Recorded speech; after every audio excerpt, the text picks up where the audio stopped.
Hi, I'm Lee from Vital Karting. We're back for episode 2 of our 2022 kart review shootout. We're at the beautiful Southern Go-Kart Club, Bolivar. We have today the Tony Kart. It's the RACER 401 RR. Ian Watson has been very generous to donate this kart for us today. We have the same engine we used in our last test.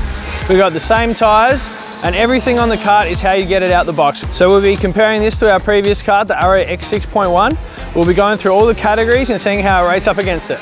Just a reminder how the format works, we're basically simulating a race meeting. We have a qualifying, 3 10-lap heats and a 15-lap final.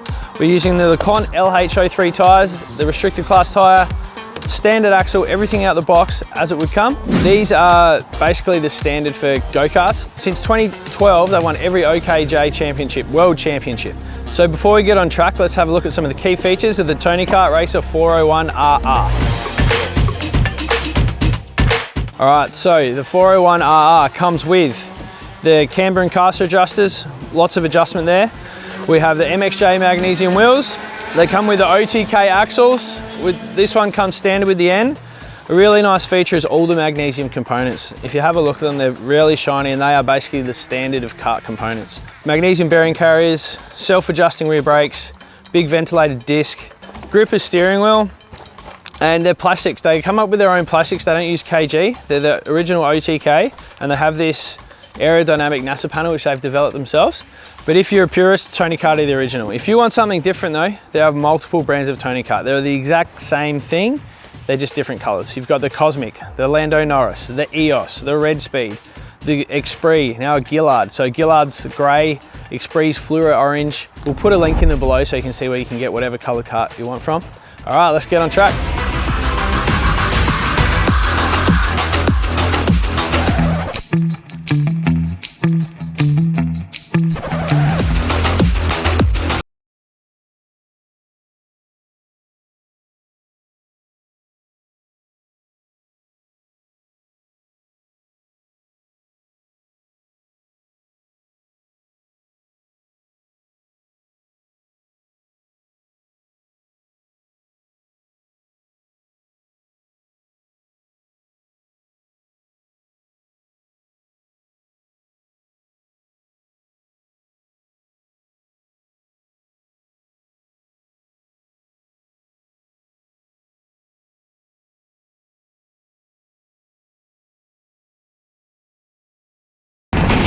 Well, that was the qualifying one, and we did a 37.08. It feels a lot different, it feels a lot softer.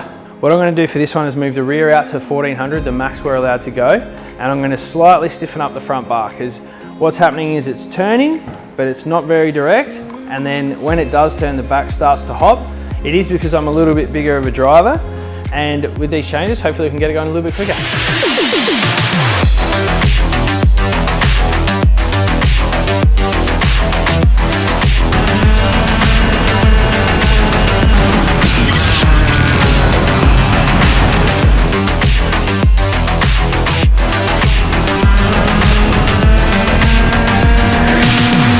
So we've just finished our last session here today. We made one change before the final. We moved this on a 45-degree angle. It's a front torsion bar. Gave the front a little bit more stiffness and gave me a little bit more control as I turned the kart in.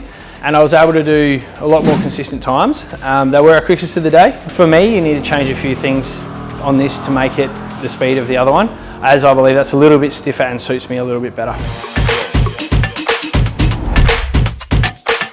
This kart, straight out the box, felt a lot different to the Arrow. It was a lot softer. You could feel it flexing, but you still got a very similar lap time. A lot less direct going into the corner, but then the mid-corner grip of the kart is amazing, and it comes off the corner really well as well. But it was slightly inconsistent in times. I couldn't get the same lap time every lap. So in the last session, I adjusted the front bar, which goes across. It's horizontal standard. I just turned it to a 45-degree angle, and it transformed the kart. It was a very minor change, but it made a big difference. It's a very good kart to start with.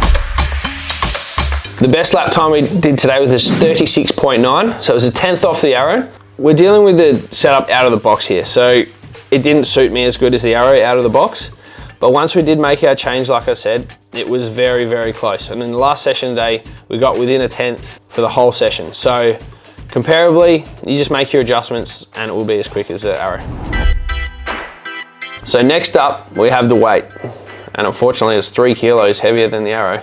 I thought the Tony Kart was going to be lighter. It has magnesium bearing hangers, magnesium everything. So I thought it was going to be lighter than the Arrow, but it wasn't. It was 3 kilos heavier. So there's a few little factors that are involved, and they might just have thicker chrome. I don't know what's on there. But anyway, they were 3 kilos heavier. OTK, Tony Kart are the class leader in components. They have the best hubs you can get. Everyone that races karts in Australia would have tried or bought OTK rear and front hubs. They're the best you can get.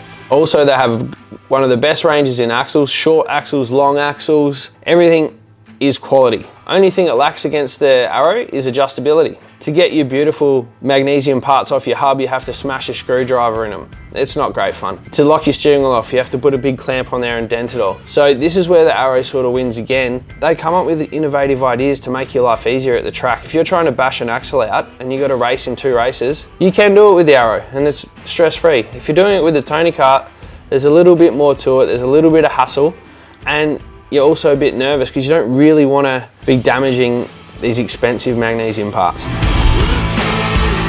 You might want to close your ears for this one, guys, because they start off at $6,390 for an EOS or a Cosmic kart, but if you want an LN kart, they're $6,790. Now, you may be getting one of the gold standards in go-karting, but it's also a big price to pay when it's the same speed. It's actually a tenth slower for me than the Arrow X6.1. 90% of people that run the OTK karts use their MXC wheels.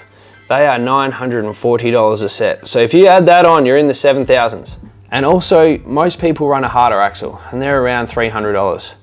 So you're looking at about another $1,200 to have a competitive go-kart. If you got money, spend it. If you don't, go the Arrow. So you might have to spend a lot of money to get one of these karts, but they are supported in every state in Australia. You could probably get one from the chicken shop down the road. And a lot of Australia's major race teams use these. You got Tony Kart Australia, you got Rush Racing, Tyler Greenbury, Pro Karting, Melbourne Kart Centre. They all use OTK karts and they're all winning in the Australian Championship, state level, club level. So if you want to get an OTK kart, why not support the people that support me? Go to DPE Kart Superstore. They have every variety of blue OTK kart. They have the EOS, the Cosmic, and the Lando Norris. So go there if you want to get one.